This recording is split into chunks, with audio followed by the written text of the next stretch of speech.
किसी गांव में अमरनाथ नाम का एक व्यापारी रहता था। उसका एक 25 वर्ष का पुत्र भी था जिसका नाम अर्जुन था। समय के साथ अमरनाथ को अपने व्यापार में बहुत ज्यादा घाटा हो जाता है, जिस कारण वह बहुत चिंतित रहता था। एक दिन अमरनाथ अपने कमरे में बैठा हुआ था, तभी अर्जुन अपने पिता को चिंता में देखकर बोला, क्या हुआ पिताजी? आप इतने परेशान क्यों हैं? मैं बहुत दिनों से देख रहा हूं, आप इतना चिंतित क्यों रहते हैं? ना सही से खाना खाते हो और ना किसी से सही से बात करते हो। बेटा, हमारे व्यापार में घाटा होने की वजह से हमारा व्यापार ठप हो गया है। मुझे हर वक्त यही चिंता लगी रहती है कि हमारा घर कैसे चलेगा। जो थोड़े बहुत पैसे जमा किए थे वह भी इतने दिनों में खर्च हो चुके हैं। तभी अर्जुन की माँ रूपा वहां आकर बोली, अर्जुन, अब तेरे पिताजी बूढ़े हो चुके हैं। अब वो व्यापार का काम नहीं संभाल सकते हैं और नहीं उनमें इतनी हिम्मत है कि वो शहर जाकर दूसरा व्यापार कर सके। इसलिए अर्जुन, मैं चाहती हूं कि तुम अपने पिता का काम संभालो और शहर जाकर कोई नया व्यापार करो। रूपा, तुम क्या कह रही हो? अर्जुन को अभी व्यापार का ज्ञान नहीं है और अभी तो इसकी ज्यादा उम्र भी नहीं हुई है। फिर भला ये शहर जाकर व्यापार कैसे कर पाएगा? आपने भी तो बहुत कम आयु में ही व्यापार शुरू किया था। फिर हमारा बेटा क्यों नहीं कर सकता? हमारा बेटा बहुत होशियार है, ये अपनी जिम्मेदारी अच्छे से समझता है। जी पिताजी, माँ बिल्कुल ठीक कह रही है। मुझे अपनी जिम्मेदारियां समझनी चाहिए। अर्जुन, अभी तुम व्यापार करने के लिए बहुत छोटे हो। तुम्हें दुनियादारी की समझ नहीं है। तुम दूसरे शहर में कैसे व्यापार करोगे? पिताजी, मैं अकेले नहीं जाऊंगा। मैं अपने दोस्त संजय को भी साथ लेकर जाऊंगा। आप मेरी चिंता मत कीजिए। लेकिन संजय की तो अभी अभी नई नई शादी हुई है। फिर भला वो अपनी पत्नी को छोड़कर तुम्हारे साथ क्यों जाएगा? पिताजी, संजय मेरा बहुत अच्छा दोस्त है। उसने मुझे कभी किसी काम के लिए मना नहीं किया। मुझे यकीन है वो मेरे साथ जरूर जाएगा। इतना कहकर अर्जुन अपने दोस्त संजय के घर के लिए निकल जाता है।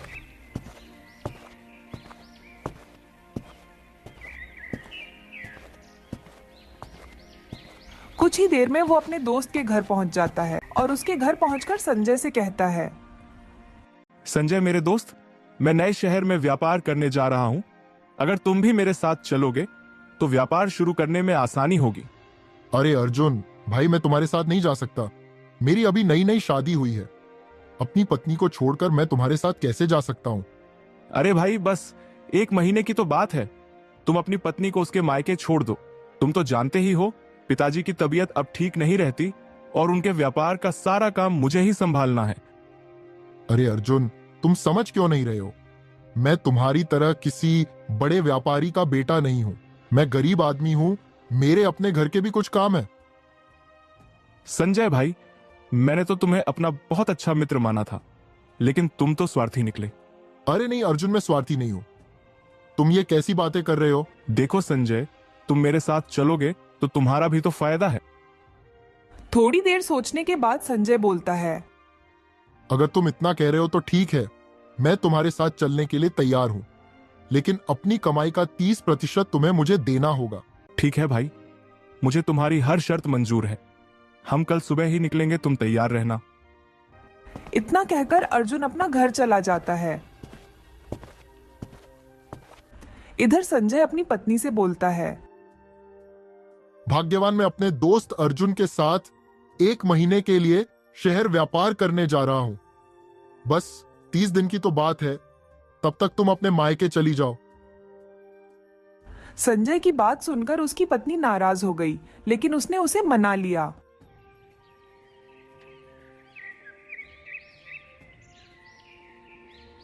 अगले दिन अर्जुन के पिता व्यापार करने के लिए उसे 4 सोने के सिक्के देते देते हुए कहते हैं, अर्जुन, इन सिक्कों को संभाल कर रखना। ये सिक्के तुम्हें व्यापार की शुरुआत करने में मदद करेंगे। बेटा, अपना ख्याल रखना। हमारा आशीर्वाद हमेशा तुम्हारे साथ है। फिर अर्जुन और संजय शहर में व्यापार के लिए चले जाते हैं।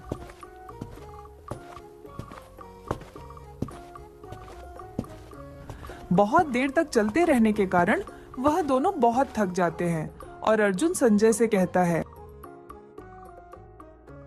भाई संजय, चलते चलते मैं बहुत ज्यादा थक गया हूँ, हमें थोड़ी देर आराम कर लेना चाहिए। ये क्या कह रहे हो अर्जुन?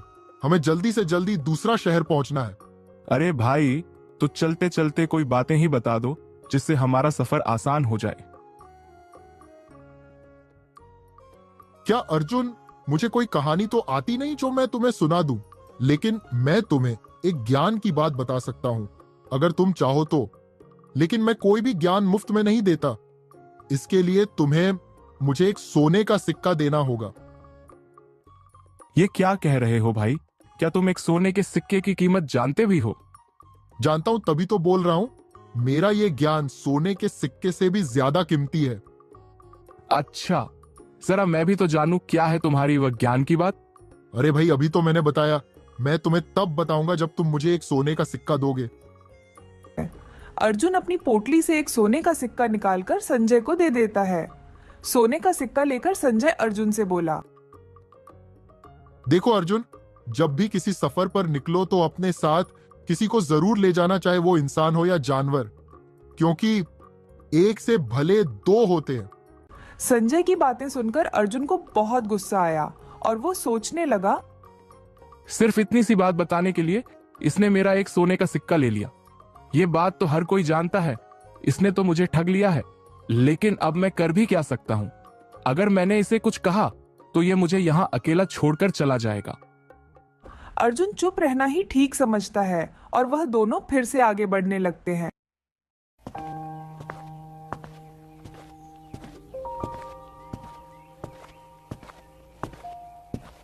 सोने का एक सिक्का पाकर संजय बहुत खुश था, लेकिन अब उसके मन में और भी लालच आ गया था और वो सोचने लगा, मुझे अपनी पत्नी की बहुत याद आ रही। एक दो सिक्के और मिल जाते तो यहीं से वापस लौट जाता मैं।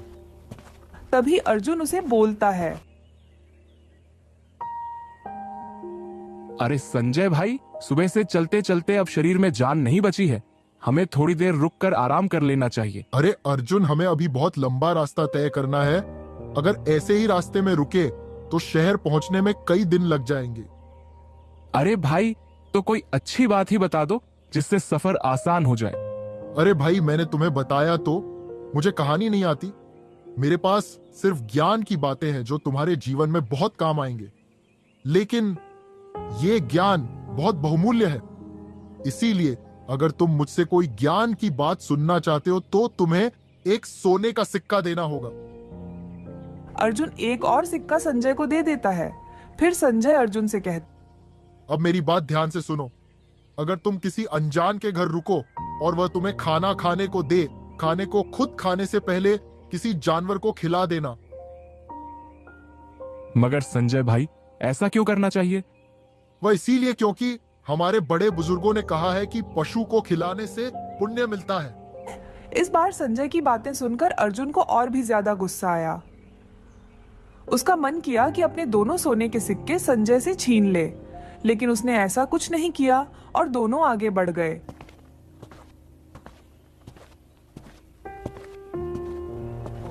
कुछ दूर चलने के बाद अर्जुन एक बार फिर संजय से बोला,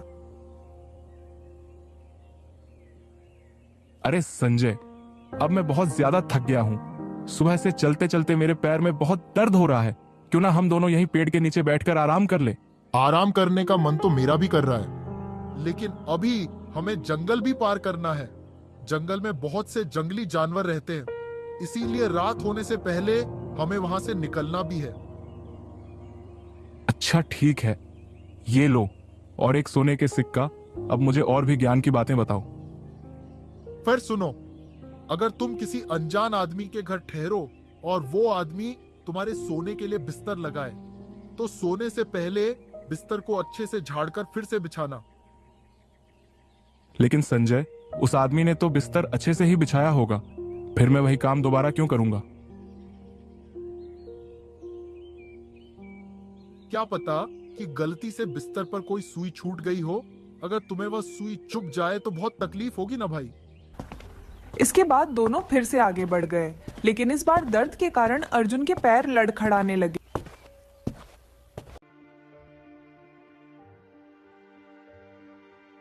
संजय, मेरे भाई, अब मैं और नहीं चल सकता। अब तुम मुझे कोई और ज्ञान की बात बताओ ताकि सफर आसान से कट जाए। मैं तुम्हें ज्ञान की बात बता दूं, लेकिन उसके लिए पहले मुझे सोने का सिक्का देना होगा। क्या भाई, अगर मैंने तुम्हें अपना आखिरी सोने का सिक्का भी दे दिया तो मेरे पास क्या बचेगा फिर? अगर नहीं दे सकते तो हमें चुपचाप आगे बढ़ना चाहिए। चलो, हमें जंगल भी पार करना है। हार मानकर अर्जुन ने वो आखिरी सोने का सिक्का भी संजय को दे दिया। लो भाई, ये आखिरी सोने का सिक्का भी तुम्हारा। अब मुझे कोई अच्छी सी बात बताओ। ठीक है, तो सुनो फिर। अगर तुम्हारे जीवन में कभी भी लगे कि तुम चारों ओर से मुसीबतों से घिरे हुए हो, तो मुसीबत का सामना करना, हर मुमकिन कोशिश करना, क्योंकि ऐसे समय में अगर तुमने अपना आत्मविश्वास खोल दिया तो तुम बहुत बड़ी मुसीबत में फंस सकते हो। यह संजय तो बहुत चालाक निकला। इसने मेरे चारों सोने के सिक्के ले लिए और मुझे कोई भी काम की बात नहीं बताई। उधर संजय को अपनी पत्नी की याद आने लगी थी और वो सोचता है, मुझे अपनी पत्नी की बहुत याद आ रही है। अब तो मेरे पास 4-4 सोने के सिक्के हैं। अब मेरा यहाँ क्या काम? देखो अर्जुन भाई, मुझे अपनी पत्नी की बहुत याद आ रही है, इसीलिए अब मैं अपने घर जा रहा हूँ। आगे का सफर मैं तुम्हारे साथ तय नहीं कर पाऊंगा। हो सके तो मुझे माफ कर देना। इतना कहकर संजय अपने घर की ओर जाने लगता है। संजय, मुझे तुमसे यह उम्मीद नहीं थी। तुम एक बहुत बड़े धोखेबाज और मक्कार इंसान हो। मैंने तुमसे ऐसे धोखे क्यों उम्मीद नहीं की थी। संजय अर्जुन की एक नहीं सुनता और आगे बढ़ जाता है। सारे शिकावे संजय को दे देने के बाद अब अर्जुन के पास कुछ भी नहीं बचा था। वो पूरी तरह से कंगाल हो चुका था। अब मैं क्या करूं? मेरे पास तो एक भी सोने के सिक्के नहीं हैं। ऐसे खाली हाथ घर भी तो नहीं जा सकता। अर्जुन ये सब सोच ही रहा था, तभी एक बूढ़ा आदमी उसके पास पानी से भरा घड़ा लेकर उसके पास आता है। बेटा, यह पानी का घड़ा बहुत भारी है। अगर तुम इसे मेरे घर तक पहुंचा दोगे तो तुम्हारी बहुत कृपा होगी। मेरा घर यहीं पास में ही है। बेटा, क्या तू मेरी मदद कर देगा? अरे बाबा, मैं खुद ही बहुत परेशान हूं। आप जाओ यहां से। तभी अर्जुन को संजय का पहला ज्ञान याद आता है, एक से भले दो। इसलिए वह बूढ़े आदमी से माफी मांगकर उसका मटका लेकर उसके घर तक जाता है।